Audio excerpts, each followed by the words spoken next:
أخبار هذه المباراة أبدأها من مباركة صاحب السمو الملكي الأمير الوليد بن طلال عراب الهلال صانع هذا الإنجاز في السنوات الأخيرة والدعم، حيث قال في حسابه على تويتر: أبارك أو مبروك لوالدي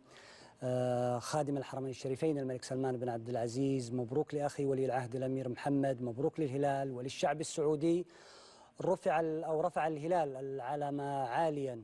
وصيف كأس العالم للأندية، مني مكافأة إضافية للتغريدة المرفقة لنادي الهلال ليصل المجموع إلى 100 مليون ريال سعودي، مشيرا